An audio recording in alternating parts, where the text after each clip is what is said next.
Hello friends, आप लोगों को इस चैनल पे दोबारा स्वागत है। ये हिस्ट्री का डिस्कशन है और आज का टॉपिक है दक्षिण भारत के चार राजवंश चोल, चालुक्य, पल्लव और संगम युग। ये इंपॉर्टेंट है, तो इनसे अब तक जितने भी क्वेश्चन पूछे जा चुके हैं उनका एनालिसिस करेंगे और प्रत्येक क्वेश्चन से जुड़े प्रत्येक पॉइंट को भी फोकस करेंगे। पहला क्वेश्चन देखते हैं। पहला क्वेश्चन है, 9वीं शताब्दी ईस्वी में निम्नलिखित में से किसके द्वारा चोल साम्राज्य की नींव डाली गई थी। तो विजयालय द्वारा 9वीं शताब्दी में चोल साम्राज्य की नींव डाली गई थी। तो सी ऑप्शन आपका सही है। देखिए, चोल साम्राज्य की स्थापना विजयालय ने की थी, जो आरंभ में ये पल्लव का एक सामंती सरदार था। 850 ईस्वी में तंजौर को अपने अधिकार में कर लिया और इस समय पल्लव और पांड्यों में निरंतर संघर्ष चल रहा था। पांड्यों की निर्बल स्थिति का इसने लाभ उठाकर इसने विजयालय ने तंजौर पर अधिकार जमा लिया। वहां उसने दुर्गा देवी का एक मंदिर बनवाया और विजयालय ने लगभग 871 ईस्वी तक राज किया। क्वेश्चन नंबर 2 है, निम्नलिखित में से किस मंदिर परिसर में एक भारी भरकम नंदी की मूर्ति बनी है जिसे भारत की विशालतम नंदी मूर्ति माना जाता है। वह है बृहदेश्वर मंदिर। यहाँ पे मतलब कि भारी भरकम नंदी की विशाल मूर्ति बना है। इसके बारे में डिस्कस कर लेते हैं, इंपॉर्टेंट है। देखिए, चोल स्थापत्य के उत्कृष्ट नमूने तंजौर के शैव मंदिर, जो राज राजेश्वर या बृहदेश्वर के नाम से प्रसिद्ध है, इसका निर्माण राज राज प्रथम के काल में हुआ था। तो राज राज प्रथम के काल ये इंपॉर्टेंट है, इसका नाम याद रखिएगा। देखिए, भारत के मंदिरों में सबसे बड़ा और लंबा यह मंदिर द्रविड़ शैली में बना हुआ है और द्रविड़ शैली का यह सर्वोत्तम नमूना माना जा सकता है। इसका विशाल प्रांगण 500 गुणे 250 के आकार का है। मंदिर के प्रवेश द्वार पर दोनों ओर दो द्वारपालों की मूर्ति बनी हुई है और इस मंदिर के बहिर्भाग में नंदी की आकाश में विशाल मूर्ति बनी है, जिसे भारत की विशालतम नंदी मूर्ति माना जाता है। क्वेश्चन नंबर 3 है, तंजौर का बृहदेश्वर मंदिर निर्मित हुआ था किस मतलब कि चोल सम्राट के काल में। तो राजराज प्रथम के। बी ऑप्शन सही है। क्वेश्चन नंबर 3 देखते हैं और देखिए इसके बारे में थोड़ा सा, सॉरी 4 अभी क्वेश्चन नंबर बचा हुआ है। ये रहा, चोलों का राज किस क्षेत्र में फैला था। तो देखिए, कोरोमंडल तट और दक्कन के कुछ भागों में चोलों का राज जो था विस्तारित था। तो इसके बारे में थोड़ा देख लेते हैं। देखिए, कृष्ण और तुंगभद्रा नदियों से लेकर कुमारी अंतरिप तक विस्तृत भूभाग प्राचीन काल में तमिल प्रदेश का निर्माण करता था और इसमें कोरोमंडल तट तथा दक्कन के कुछ भाग जैसे उरैयूर, कावेरीपट्टनम, तंजावुर और ये जो थे आदि चोलों के अधिकार में थे। तो इनका लोकेशन याद रखिएगा, मैप में देख लीजिएगा ये कहां कहां पे अवस्थित है। क्वेश्चन नंबर 5 है, चोलों की राजधानी कहां पे थी। तो आपको पता है तंजौर में थी।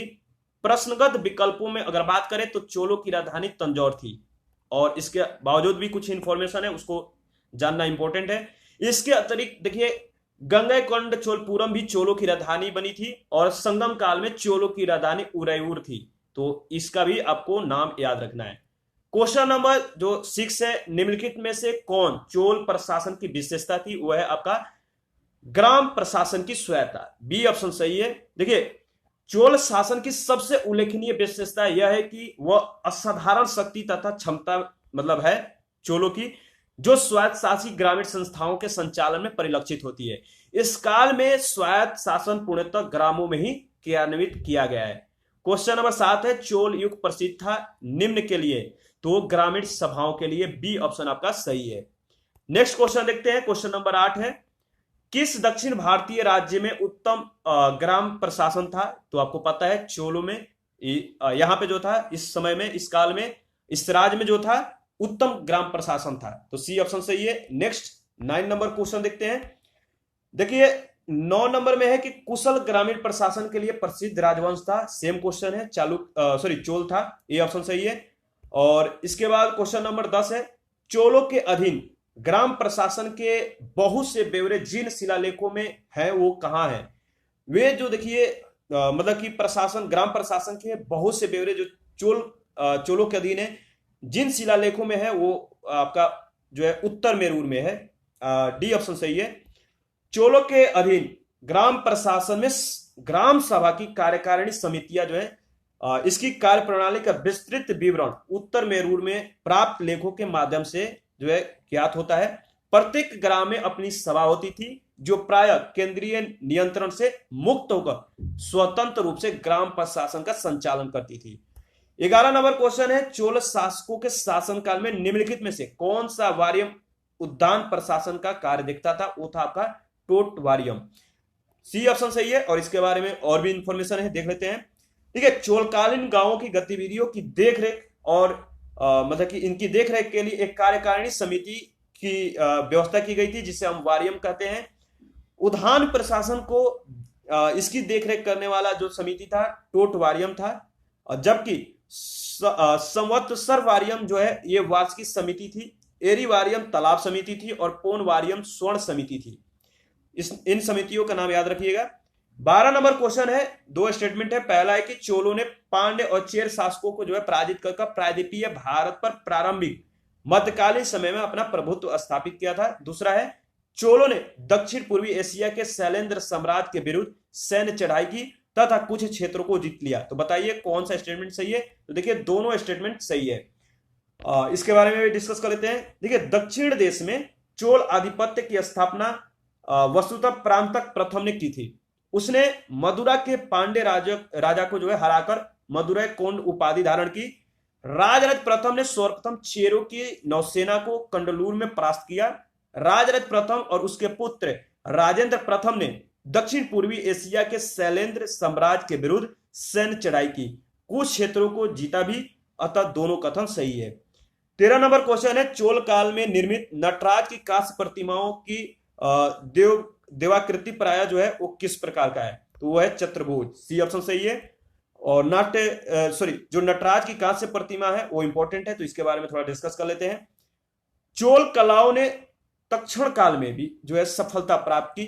उन्होंने पत्थर और धातु की बहुसंख्यक मूर्तियों का निर्माण किया। पाषाण मूर्तियों से भी अधिक धातु जो है कांस्य मूर्तियों का जो है निर्माण हुआ है। सर्वाधिक सुंदर मूर्तियां नटराज शिव की है, जो बड़ी संख्या में मिलती है। इन्हें शिव की श्रेष्ठतम प्रतिमा रचनाओं में शामिल किया जाता है। ये मूर्तियां प्राय चतुर्भुज है, तो इसका सी ऑप्शन सही है। 14 नंबर क्वेश्चन है, निम्नलिखित में से किसको दक्षिण भारत के विशेषकर चोल युग के स्थापत्य की विश्व में श्रेष्ठतम प्रतिमा रचना जो है माना जाता है? वो है आपका नटराज का। सी ऑप्शन सही है। 15 नंबर क्वेश्चन है कि चोल शासकों के समय बनी प्रतिमाओं में सबसे अधिक विख्यात हुई है किनकी प्रतिमा? तो नटराज शिव की कांस्य की प्रतिमा। तो डी ऑप्शन सही है। इसके बाद देखिए नेक्स्ट क्वेश्चन देखते हैं 16 नंबर क्वेश्चन है कि नटराज की प्रसिद्ध कांस्य मूर्ति किस कला का जो है उदाहरण है? तो यह आपका चोल कला का है। ए ऑप्शन सही है। 17 नंबर क्वेश्चन है, शिव की दक्षिणामूर्ति प्रतिमा उन्हें किस रूप में जो है प्रदर्शित करती है? तो शिक्षक के रूप में। शिव की दक्षिणामूर्ति जो है इनकी प्रतिमा जो है इन्हें गुरु या शिक्षक के रूप में प्रदर्शित करती है। इस रूप में शिव अपने भक्तों को सभी प्रकार के ज्ञान प्रदान करते हैं और इस रूप में शिव की दक्षिण दिशा में मुख किए हुए प्रतिमा स्थापित की गई है। क्वेश्चन नंबर 18 है, 72 व्यापारी चीन में किसके कार्यकाल में भेजे गए थे? तो बताइए। तो कुलोंग तुंग फर्स्ट के काल में 72 व्यापारी चीन में भेजे गए थे। इसके बाद इसका ए ऑप्शन सही है। तो 18 को देखते हैं। निम्न में से दक्षिण भारत का कौन सा राजवंश अपनी नौसैनिक शक्ति के लिए जो है प्रसिद्ध था? वो था चोल। ए ऑप्शन सही है, इंपॉर्टेंट है, इसको याद रखिएगा। इसके बारे में थोड़ा देख लेते हैं। चोल राजाओं ने एक विशाल संगठित सेना निर्माण किया था। चोल सेना में कुल सैनिकों की संख्या लगभग 1,50,000 थी। चोलों के पास अश्व, गज और पैदल सैनिकों के साथ साथ एक अत्यंत शक्तिशाली नौसेना भी था। इसी नौसेना की सहायता से उन्होंने श्री विजय, सिंहल, मालदीव आदि द्वीपों की विजय प्राप्त की थी। क्वेश्चन नंबर नेक्स्ट है, निम्नलिखित राजवंशों में से किसके शासन में जो है अपने शासनकाल में ही निम्नलिखित राजवंशों में से किसके शासक अपने शासनकाल में ही जो है अपना उत्तराधिकारी घोषित कर देते थे? वो थे चोल। देखिए, चोल काल के जो सम्राट हैं अपने जीवन काल में ही युवराज का चुनाव कर मतलब कि उन्हें अपना उत्तराधिकारी बना लेते थे। तो बी ऑप्शन सही है। 21 नंबर क्वेश्चन है, निम्नलिखित चोल शासकों में जिसने बंगाल की खाड़ी को चोल झील का स्वरूप प्रदान किया था वह कौन था? तो वो था आपका राजेंद्र फर्स्ट। बी ऑप्शन सही है इसका। इसके बारे में डिस्कस कर लेते हैं। देखिए, राजराज प्रथम की मृत्यु के बाद उसका योग्य पुत्र राजेंद्र प्रथम सम्राट बनता है और उसने अपने पिता की साम्राज्यवाद नीति को आगे बढ़ाया। राजेंद्र प्रथम का जो काल है चोल शक्ति का चरमोत्कर्ष काल है। राजेंद्र प्रथम के बारे में कहा गया है कि उसने बंगाल की खाड़ी में चोल झील का स्वरूप जो है मतलब कि बंगाल के खाड़ी को चोल झील का स्वरूप प्रदान कर दिया था और 1017 ईस्वी में उसने संपूर्ण सिंहल द्वीप यानी श्रीलंका को जीत लिया और वह सिंहल राजा महेंद्र पंचम को बंदी बनाकर चोल साम्राज्य में लाया, चोल राज में लाया और उसने पवित्र गंगा जल लाने के उद्देश्य से उत्तर पूर्वी भारत यानी गंगा घाटी पर आक्रमण किया तथा पाल शासक महिपाल को पराजित किया और इस विजय के उपलक्ष्य में उसने जो है गंगैकोंड की उपाधि धारण की और गंगैकोंड चोलमपुरम की जो है इसने अपनी राजधानी भी मतलब बना ली थी और इससे अपना राजधानी स्थापित किया। किसको? गंगैकोंड चोलपुरम को। नवीन राजधानी के निकट ही उसने सिंचाई के लिए चोल गंगम नामक विशाल तालाब का भी निर्माण करवाया। तो जो ये इंफॉर्मेशन था इंपॉर्टेंट था, आपको याद रखना, प्रत्येक पॉइंट को आपको ध्यान से जो है सुनना है, 2-3 बार रिवीजन भी कर लेना है। क्वेश्चन नंबर 22 है गंगैकोंड चोलमपुरम की जो स्थापना किया था किसने किया था? तो राजेंद्र प्रथम ने किया था। 23 नंबर क्वेश्चन है निम्नलिखित में से किस चोल शासक को चोल गंगम नामक बृहद कृत्रिम झील बनाने का श्रेय दिया जाता है? तो सेम क्वेश्चन है, बी ऑप्शन आपका सही है। नेक्स्ट क्वेश्चन देखते हैं 24 है किस चोल राजा ने जल सेना प्रारंभ की थी? तो राजराज प्रथम ने किया था, सी ऑप्शन सही है। देखिए चोल साम्राज्य की महत्ता का वास्तविक संस्थापक जो है प्रांतक द्वितीय और इसका पुत्र अरिमोलिवर्मन था जो 985 ईस्वी में राजराज के नाम से गद्दी पर बैठा और यह विजेता के साथ साथ कुशल प्रशासक और महान निर्माता भी था। राजराज ने प्रथम एक अस्थायी सेना और विशाल नौसेना का गठन किया। उसने समस्त भूमि की नाप करवाई, सोने चांदी और तांबे के सिक्के का जो है इसने प्रचलन करवाया। क्वेश्चन नंबर 25 देखते हैं चोल शासक का नाम बताना है जिसमें श्रीलंका के उत्तरी भाग पर विजय प्राप्त की थी। तो वो कौन सा चोल शासक था जिसने श्रीलंका के उत्तरी भाग पर विजय प्राप्त किया था? वो था राजराज प्रथम, ए ऑप्शन सही है। चोल शासक राजराज प्रथम ने सिंहल यानी श्रीलंका पर आक्रमण करके उत्तरी सिंहल को जीतकर अपने राज में मिला लिया। विजित क्षेत्र में राजराज ने अनुराधापुर को नष्ट करके पोलोनरुवा को इस क्षेत्र की राजधानी बनाया और इसका नाम जो था जननाथ मंगलम रखा गया। ठीक है, तो पोलोनरुवा को जो है इस क्षेत्र की राजधानी बनाया गया और इसका नाम जननाथ मंगलम रखा गया। क्वेश्चन नंबर 26 है चोल राजाओं के किस एक ने जो है सिलोन पर विजय प्राप्त की थी? वो है आपका राजेंद्र फर्स्ट, सी ऑप्शन सही है। देखिए चोल राजा राजेंद्र प्रथम ने सिंहल द्वीप या श्रीलंका जो है इसको जीता। सिलोन श्रीलंका जिसे हम कहते हैं, इसका पूर्ण मतलब कार्य जो है विजय कार्य पूर्ण किया। यद्यपि राजराज फर्स्ट ने भी जो है श्रीलंका पे आक्रमण कर वहां के कुछ प्रदेशों पर अपना अधिकार कर लिया था, किंतु संपूर्ण श्रीलंका पर उसका अधिकार नहीं हो पाया था। राजेंद्र प्रथम ने वहां के शासक महेंद्र पंचम को बंदी बनाकर चोल राज भेज दिया, जहां पर 12 वर्ष के बाद उसकी मृत्यु हो जाती है। संपूर्ण श्रीलंका को राजेंद्र का जो है अधिकार हो जाता है। तो संपूर्ण श्रीलंका पर किसने अधिकार किया था? राजेंद्र ने। नेक्स्ट क्वेश्चन है हमारा 27, वह चोल राजा कौन था जिसने श्रीलंका को पूर्ण स्वतंत्रता दी और सिंहल राजकुमार के साथ अपनी पुत्री का विवाह कर दिया था? वो था कुलोतुंग फर्स्ट। कुलोतुंग फर्स्ट के समय में श्रीलंका के राजा विजय बाहु ने अपनी स्वतंत्रता घोषित की, किंतु कुलोतुंग प्रथम ने श्रीलंका में चोल प्रभाव की समाप्ति के प्रति किसी जो है कटुता का प्रदर्शन नहीं किया। उसने अपने पुत्री का विवाह श्रीलंका के राजकुमार वीरपेरुमाल के साथ कर दिया था। तो याद रखिएगा। 28 नंबर क्वेश्चन है भारत के इतिहास के संदर्भ में निम्नलिखित युग्मों पर आपको विचार करना है। शब्द है एक तरफ और एक तरफ विवरण। तो एरिपति जो है इसका विवरण है भूमि जिससे मिलने वाला राजस्व अलग से ग्राम जलाशय के रख रखाव के लिए निर्धारित कर दिया जाता था। दूसरा है तनियोर, इसका विवरण है एक अकेले ब्राह्मण अथवा एक ब्राह्मण समूह को दान में दिया गया ग्राम। तीसरा है घटिका, इसका जो है यह जो है प्राय मंदिरों के साथ संबंध विद्यालय था। तो बताइए कौन सा सही है? तो देखिए पहला तीसरा सही है। तनिऊर जो है एक अकेले ब्राह्मण अथवा एक ब्राह्मण समूह को दान में दिया गया ग्राम से संबंधित इसका विवरण नहीं है। तनिऊर का विवरण ये गलत है। तो देखते हैं इसके बारे में। देखिए, एरीपति चोल प्रशासन के अंतर्गत वह भूमि होती थी जिससे मिलने वाला राजस्व मतलब जो है अलग से ग्राम जलाशय के रख रखाव के लिए निर्धारित कर दिया जाता था। 7वीं 8वीं सदी में दक्षिण भारत में घटिका प्राय जो है मंदिरों के साथ संबद्ध विद्यालय थे।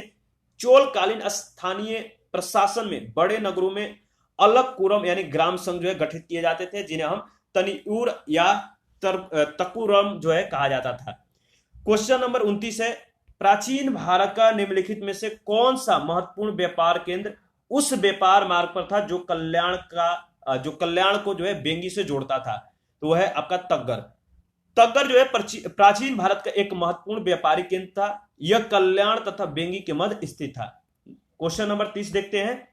ये क्वेश्चन नंबर 30 है, चालुक्य वंश का सबसे महान शासक कौन था? वो था आपका पुलकेशिन द्वितीय। देखिए, पुलकेशिन द्वितीय जो है ये चालुक्य वंश के शासकों में सर्वाधिक योग और शक्तिशाली था। उसने 609 ईस्वी से 642 ईस्वी तक जो है शासन किया और उसकी उपाधियों का विवरण हमें एहोल अभिलेख से प्राप्त होता है। क्वेश्चन नंबर 31 है, निम्नलिखित में से किस वंश द्वारा प्राय महिलाओं का प्रशासन में उच्च पद जो है प्रदान किए जाते थे? वह है आपका चालुक्य। बी ऑप्शन सही है। चालुक्य के शासन काल में प्राय महिलाओं को उच्च पदों पर नियुक्त किए जाते थे। विजयादित्य प्रथम के भाई चंद्रादित्य की रानी विजय भट्टारिका ने अपने नाम से 2 ताम्रपत्र लिखवाए थे। वह एक अच्छी कवित्री भी थी। विजयादित्य ने अपनी छोटी बहन कुमकुम देवी को जो है इनके कहने पर एक विद्वान ब्राह्मण को एक गांव जो है दान में दिया था। कीर्तिवर्मन द्वितीय की महारानी महादेवी के उसके साथ रक्तपुर के स्कंधावार में उपस्थित रहने का जो है उल्लेख मिलता है और इस वंश की विजय भट्टारिका ने कुशल पूर्वक जो है शासन संचालित किया था। तो इस वंश की जो विजय भट्टारिका है, और ये कौन थी आपको पता है? ये मतलब कि विजयादित्य प्रथम के भाई चंद्रादित्य की रानी थी विजय भट्टारिका। इन्होंने कुशलता पूर्वक शासन संचालित किया था। नेक्स्ट क्वेश्चन देखते हैं 32। चालुक्य की राजधानी कहां पे थी? तो चालुक्य की राजधानी जो है वातापी में थी। बीजापुर जो कर्नाटक है, मतलब कर्नाटक में है, बीजापुर जिले के वातापी नामक प्राचीन नगर का आधुनिक नाम जो है बदामी है। 6वीं 7वीं शताब्दी में इस चालुक्य की मतलब यह जो है चालुक्य की राजधानी थी और वातापी के चालुक्य राजवंश का वास्तविक संस्थापक पुलकेशिन प्रथम था। तो याद रखिएगा, बीजापुर जिले के वातापी नामक प्राचीन नगर का आधुनिक नाम बदामी है। 6वीं 7वीं शताब्दी में यह जो है चालुक्यों की राजधानी हुआ करती थी और वातापी के चालुक्य राजवंश का वास्तविक जो संस्थापक था पुलकेशिन प्रथम था। क्वेश्चन नंबर 33 है, कवि कालिदास के नाम जो है उल्लेख हुए हैं, किसमें हुए हैं? तो वो है आपका एहोल के उत्कीर्ण लेख में। बी ऑप्शन सही है। इसके बारे में थोड़ा डिस्कस कर लेते हैं। देखिए, एहोल प्रशस्ति बदामी के शासक पुलकेशिन सेकंड के इतिहास को जानने का एक सशक्त जो है माध्यम है। इस लेख की भाषा संस्कृत और लिपि दक्षिण ब्राह्मणी है। इस लेख की रचना रवि कीर्ति ने की थी। प्रशस्ति के अंत में लेख में यह दावा किया गया है कि उसने इससे लिखकर कालिदास और भारवी के जो है समान यश प्राप्त किया था और इस अभिलेख में कालिदास के नाम का भी उल्लेख हुआ है। क्वेश्चन नंबर 34 है, संस्कृत के कवि और नाटककार जो कालिदास है इनका उल्लेख कहां पे हुआ है? तो पुलकेशिन सेकंड के एहोल अभिलेख में। ए ऑप्शन सही है। क्वेश्चन नंबर 35 देखते हैं, प्राचीन संस्कृत ग्रंथों में प्राप्त यौवन प्रिय शब्द किसका घोतक था? तो काली मिर्च का। डी ऑप्शन सही है। देखिए, भारतीय काली मिर्च यूनानियों और रोमवासियों को बहुत प्रिय थे, इसीलिए प्राचीन संस्कृत ग्रंथों में इसे जो है यौवन प्रिय कहा गया है और इसकी यूनान और रोम में बहुत अधिक मांग हुआ करती थी। 36 नंबर क्वेश्चन है, तोल्कापियम ग्रंथ किससे संबंधित है? तो देखिए, तोल्कापियम जो है ये व्याकरण और काव्य से संबंधित है। सी ऑप्शन सही है। तोल्कापियम द्वितीय संगम का एक जो है मात्र अवशिष्ट ही नहीं प्रत्युत अद्यतन उपलब्ध तमिल साहित्य का प्राचीनतम ग्रंथ है। तो तोल्कापियम जो है ये तमिल साहित्य का जो है प्राचीनतम ग्रंथ है, इसको जो है याद रखना है। इसने प्रणयनकर्ता तोल्कापियर ऋषि अगस्त्य के 12 योग्य शिष्यों में से एक थे। यह एक व्याकरण ग्रंथ है और इसकी रचना सूत्र शैली में की गई है। व्याकरण के साथ साथ यह जो है काव्य शास्त्र का भी एक उच्च कोटि ग्रंथ है। 37 नंबर क्वेश्चन है, संगम साहित्य में तोल्काप्पियम एक ग्रंथ है, बताइए। तो इसमें जो है आपका क्वेश्चन नंबर देखते हैं 37 का जो है ये है तमिल कविता का। नेक्स्ट है जो ऑप्शन दिया गया है वैसे तो आपका जो है इसमें तमिल व्याकरण है, यानी बी ऑप्शन सही है। सी है तमिल वास्तुशास्त्र का और डी है तमिल राजशास्त्र का। तो आपको पता है ये तमिल व्याकरण था। क्वेश्चन नंबर जो 38 है, शिल्पाधिकारम जो है इसका लेखक कौन थे? तो इलंगो थे, यानी ए ऑप्शन सही है, ठीक है। और इसके बारे में थोड़ा देख लेते हैं। देखिए शिल्पाधिकारम का लेखक जो है इलंगो आर्टिकल है, ठीक है। इलंगो आर्टिकल ये शिल्पाधिकारम के लेखक हैं और यह महत्वपूर्ण एक महाकाव्य है।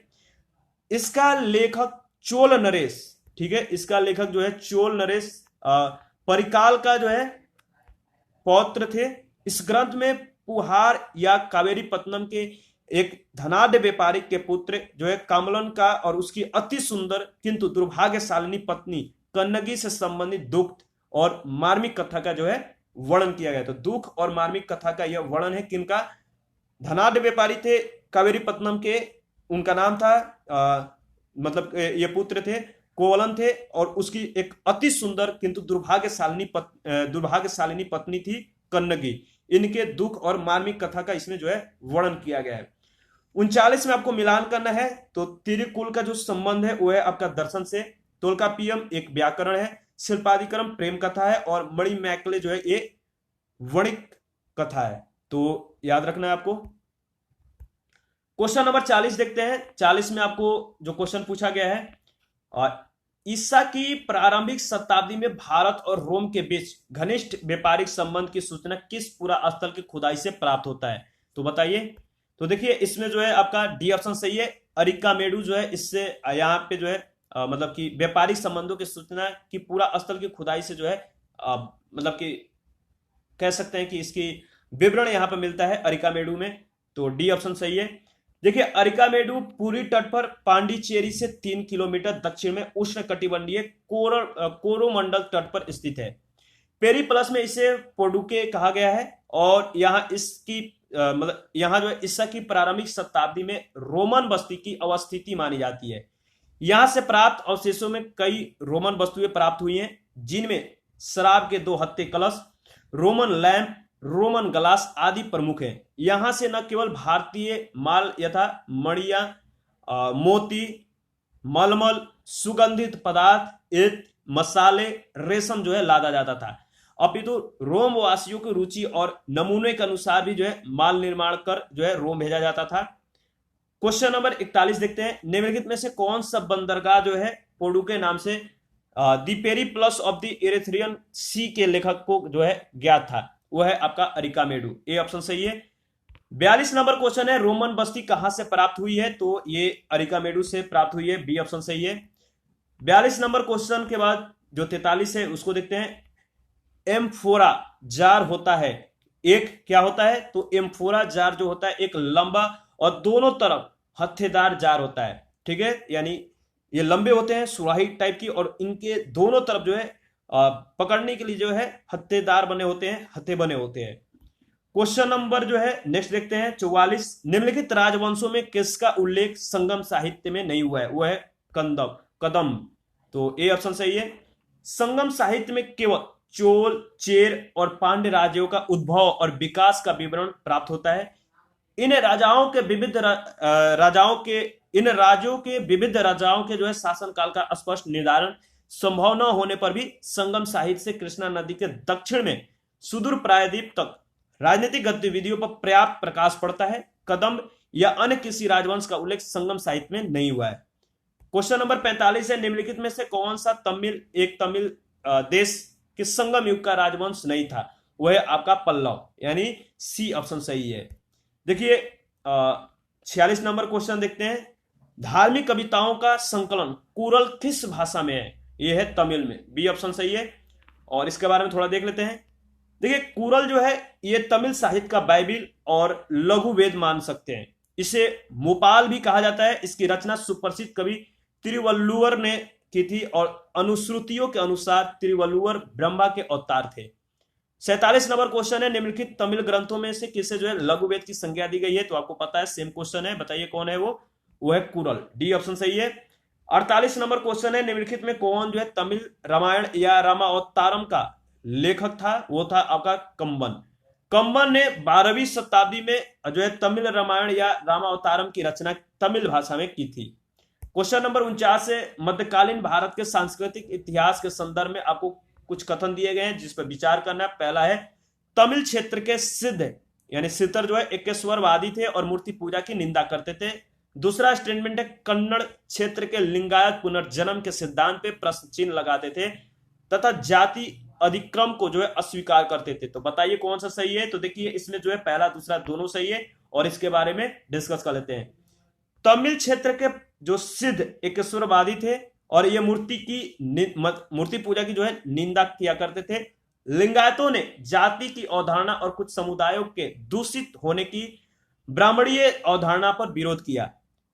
इनका विश्वास था कि मृत्युपरंत जो है भक्त शिव में लीन हो जाएंगे और इस संसार में पुनः नहीं लौटेंगे। इन्होंने पुनर्जन्म के सिद्धांत को जो है नकार दिया था। क्वेश्चन नंबर जो है नेक्स्ट देखते हैं। नेक्स्ट हमारा क्वेश्चन है, आपको 50 जो है मिलान करना है सूची 1 सूची 2 से। तो गुप्त का जो संबंध है वो है आपका देवगढ़ से, चंदेल का खजुराहो से, चालुक्य का बदामी से और पल्लव का पनमल्लय से। तो इस तरह से आपका मिलान सही होता है। 50 का ए ऑप्शन सही है। और इसके बारे में थोड़ा इंफॉर्मेशन देख लेते हैं क्या इंपॉर्टेंट है। देखिए, उत्तर प्रदेश के ललितपुर प्राचीन जो झांसी है जिले में देवगढ़ नामक स्थान पे गुप्तकालीन दशावतार मंदिर स्थित है। खजुराहो ये मध्य प्रदेश के छतरपुर में है। चंदेल शासकों की कला के प्रसिद्ध प्रसिद्ध उदाहरण आज भी जो है ये इतिहास का प्रसिद्ध उदाहरण है जो आज भी विद्यमान है। चंदेल शासकों की जो है खजुराहो का मंदिर, और यहाँ लगभग 30 मंदिर खड़े हैं अभी भी, जो विष्णु, शिव और जैन तीर्थंकरों की उपासना में निर्मित कराए गए हैं। सर्वाधिक प्रसिद्ध कंदरिया महादेव मंदिर है। बदामी जो कर्नाटक में स्थित है, ये चालुक्यों की राजधानी थी और पनमल्लय पल्लव से संबंधित है। क्वेश्चन नंबर 51 है, निम्नलिखित में से कौन सा एक प्राचीन भारत में व्यापारियों का निगम था? वो है आपका मणिग्रामम, यानी डी ऑप्शन सही है। दक्षिण भारत में नगरों में व्यापारियों के विभिन्न संगठन होते थे जिसे हम मणिग्रामम, वॉलंटियर आदि कहते थे। इनका कार्य जो था व्यापार व्यवसाय को प्रोत्साहन देना था, तो याद रखिएगा। क्वेश्चन नंबर 52 है, दक्षिणी भारत का प्रसिद्ध तकोलम का युद्ध जो है हुआ था, कहां पे हुआ था? तो देखिए, दक्षिण भारत का प्रसिद्ध जो तकोलम का युद्ध हुआ था वो था चोल और राष्ट्रकूट के मध्य में। तो बी ऑप्शन सही है।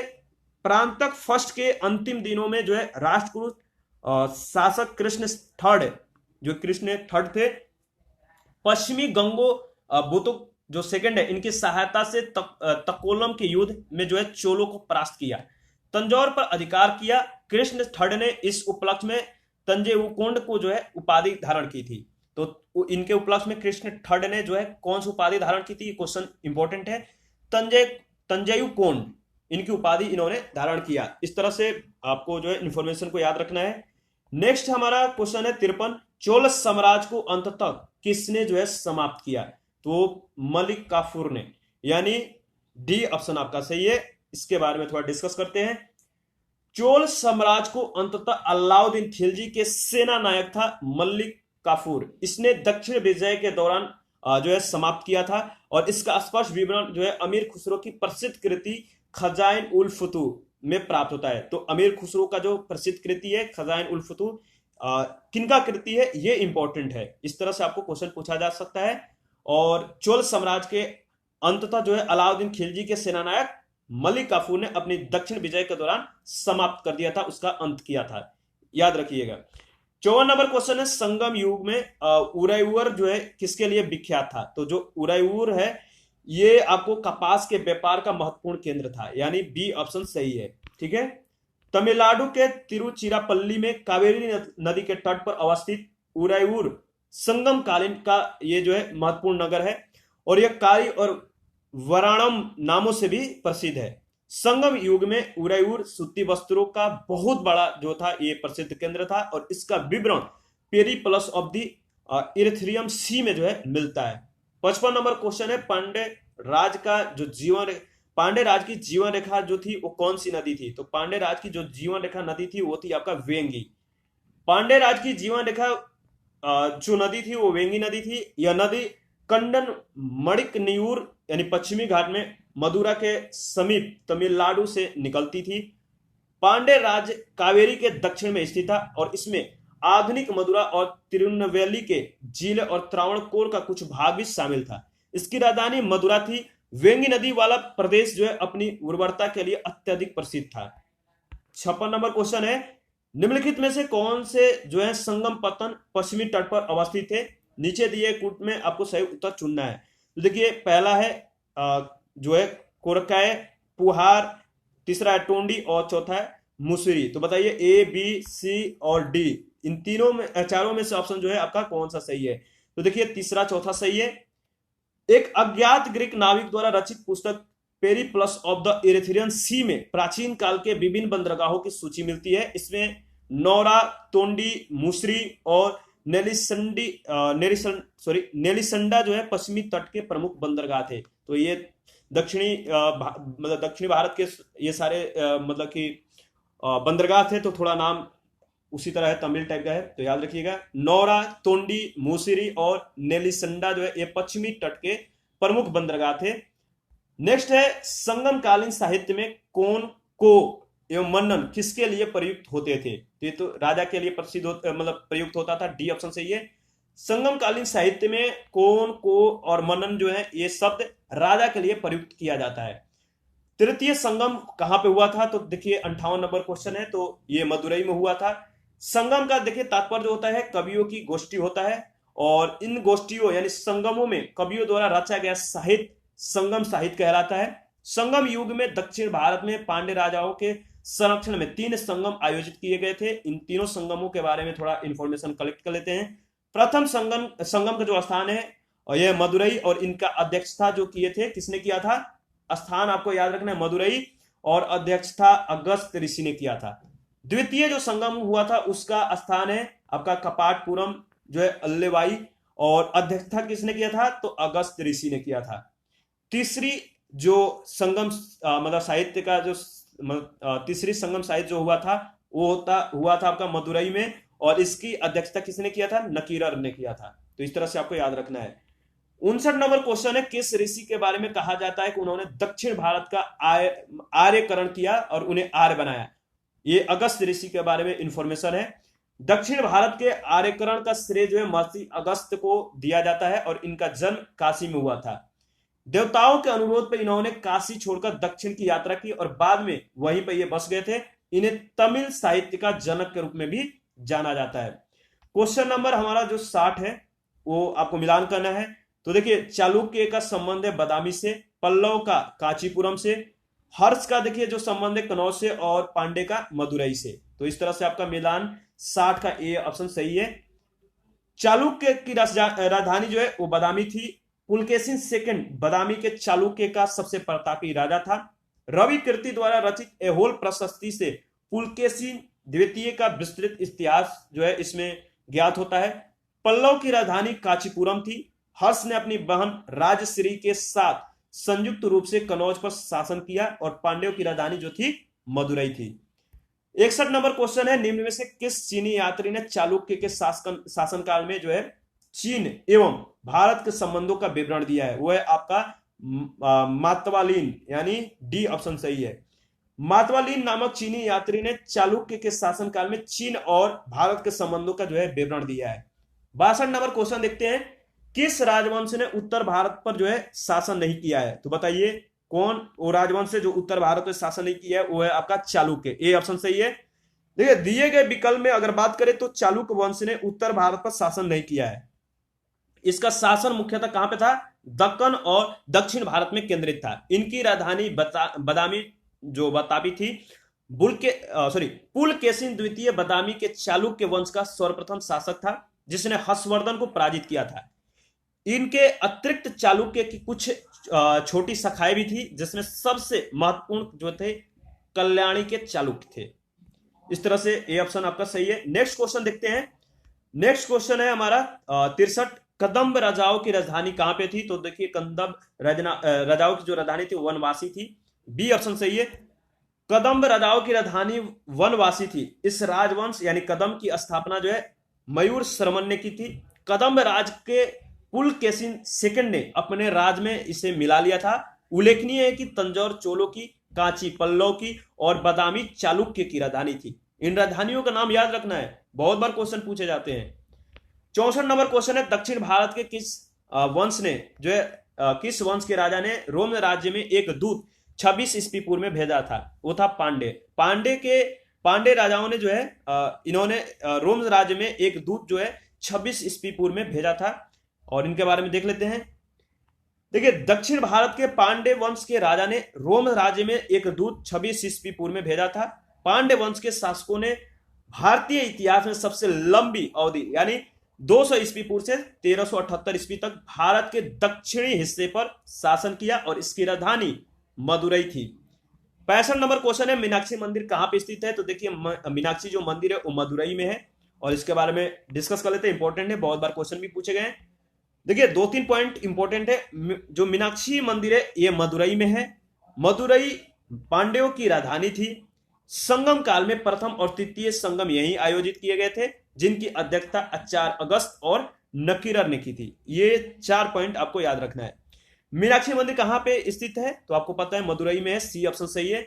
67 नंबर क्वेश्चन देखते हैं, मिलान करना है, आपको बताना है कि मीनाक्षी मंदिर किससे संबंधित है? तो मदुरई से। वेंकटेश्वर मंदिर तिरुमाल से, महाकाल मंदिर उज्जैन से, और बेलूर मठ हावड़ा पश्चिम बंगाल में जो है इससे संबंधित है। इस तरह से आपका जो मिलान है 67 का बी ऑप्शन सही है। मीनाक्षी मंदिर का निर्माण जो है पांड्यों ने अपनी राजधानी मदुरई में करवाया था। महाकाल मंदिर उज्जैन में, वेंकटेश्वर मंदिर तिरुमाल जो आंध्र प्रदेश में है, और वेलूर मठ में जो है रामकृष्ण मिशन की स्थापना 1897 ईस्वी में कोलकाता के यानी पश्चिम बंगाल में जो कोलकाता है इसमें जो है स्वामी विवेकानंद द्वारा की गई थी। तो इस तरह से इसका जो है 4-5 पॉइंट इंपॉर्टेंट है। देखिए, हमारा नेक्स्ट टॉपिक है प्राचीन साहित्य एवं साहित्यकार। तो इसकी जो डिस्कस होगा नेक्स्ट वीडियो में होगा। आज के लिए इतना ही, थैंक यू। आप अपना कमेंट जरूर करें। अगर आप टेलीग्राम चैनल को ज्वाइन करना चाहते हैं तो वीडियो के डिस्क्रिप्शन बॉक्स में जाइए, वहां पे आपको लिंक मिल जाएगा, आप ज्वाइन कर सकते हैं। वहां पे आपको जो है नोटिफिकेशन वीडियो की दी जाती है, और साथ साथ में करंट अफेयर की पीडीएफ भी प्रोवाइड कराई जाती है। थैंक यू, अभी के लिए इतना ही, मिलते हैं